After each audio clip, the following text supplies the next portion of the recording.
I won't give up till the end of me. I'm what you get when the stars align. Now face it, you're just an enemy. Blue Blur sang as he absolutely shredded it on the electric guitar, while his siblings played accompanying instruments. The concert was being held on a flat, grassy field, a good distance away from the city, although it was still very visible from there. The crowd around the stage was pretty sizable, nothing huge, but respectable, and standing near the front were Achiko, Izuku, and Seikyo, with Todoroki and Sori around the middle. Oh wow, they are actually really good, Achiko noted as she listened to the Blue Blur's band, Knock is the Underground, play on stage. Shame it's a bit hard to enjoy knowing we're about to be attacked. Well, at least Seikyo's enjoying it.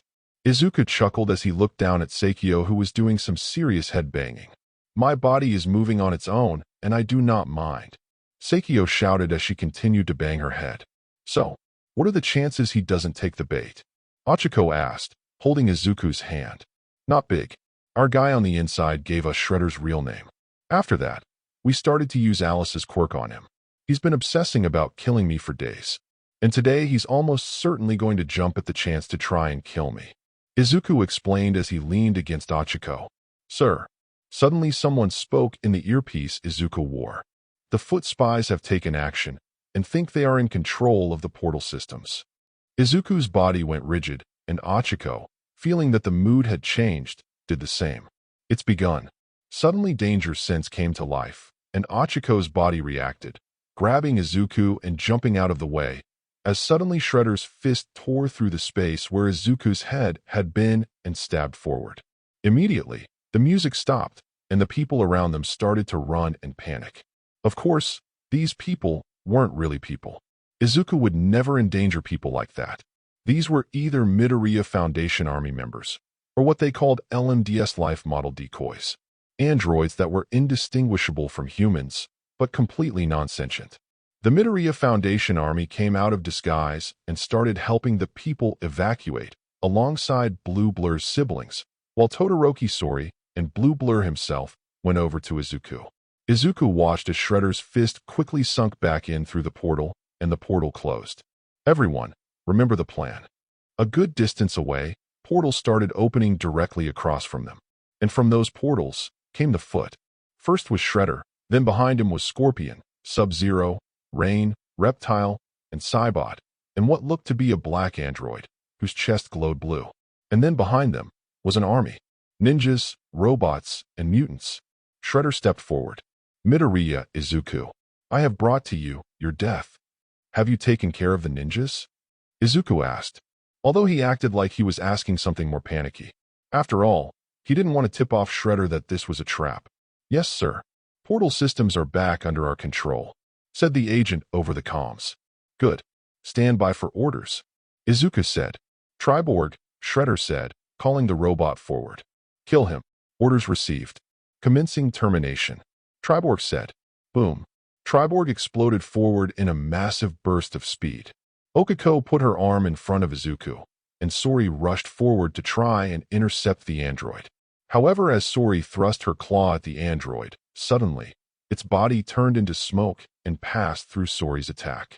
Sori tumbled forward, but got into a roll and sprung back onto her feet, as Triborg reformed into a solid mass, and continued heading towards Izuku.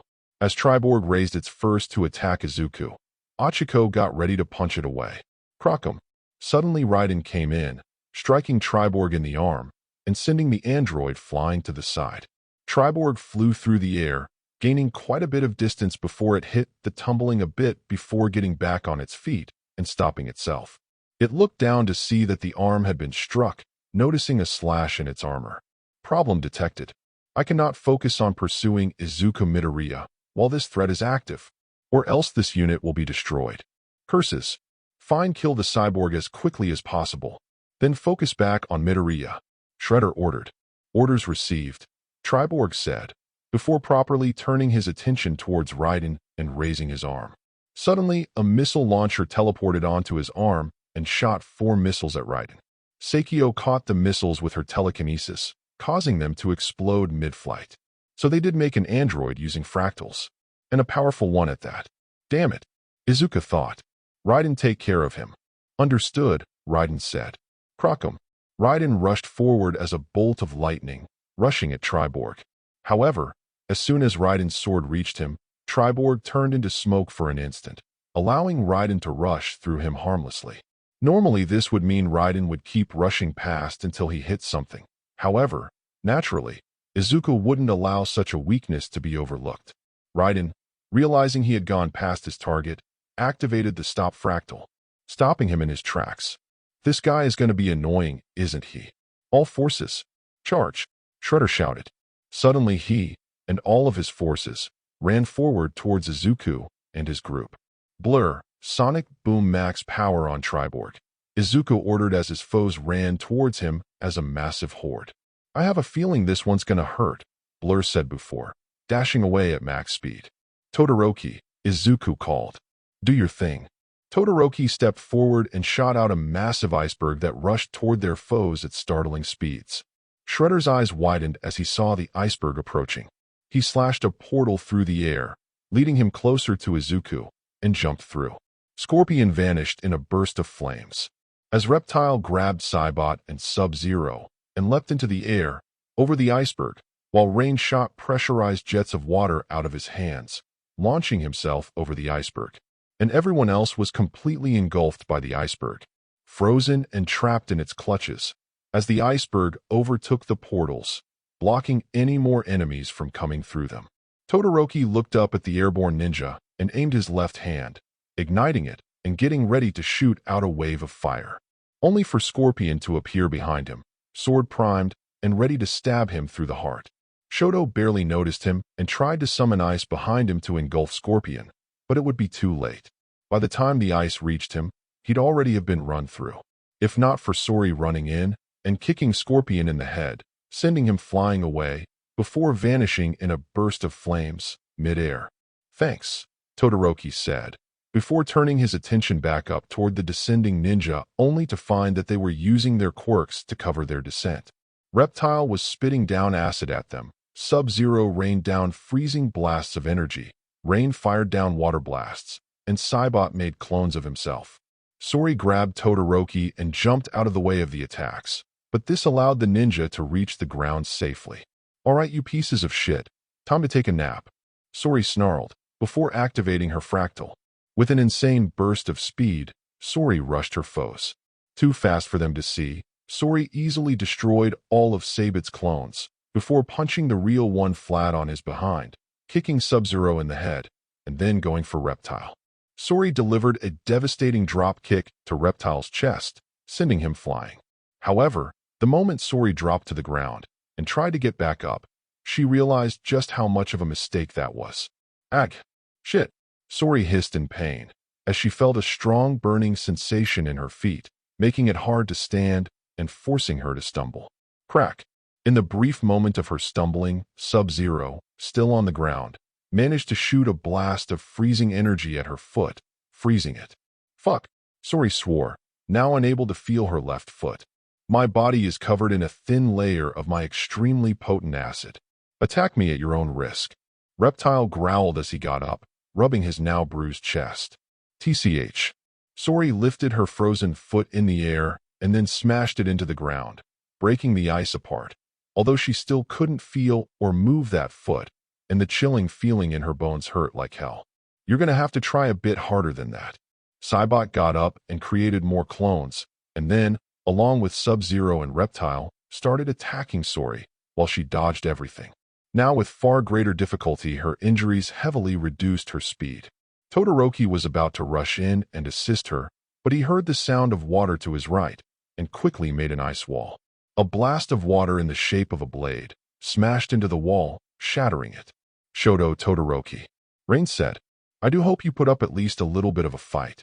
Shoto sent another wave of ice towards Rain, and in response, Rain created a drill made of water and smashed it into the ice, drilling through the iceberg and heading towards Shoto.